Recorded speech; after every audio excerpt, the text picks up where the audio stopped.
Bu dunyoda ishonuvchan kishidan telbaroq kimsa yo'q. Hammani yaxshi deb o'ylaydi. Bir odamni sevasiz, unga butkul ishonasiz.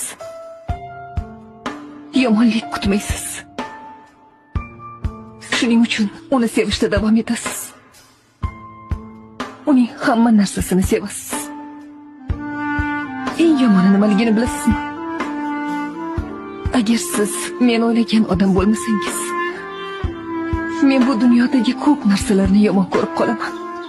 Yurgan yo'llarimni, tinglagan qo'shiqlarimni, yuzingizni yoritgan quyoshni, barcha xususiyatingizni, yoqtirgan narsalaringizni,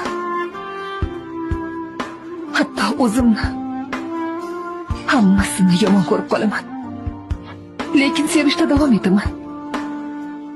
Chunki odam telbalarcha sevadi.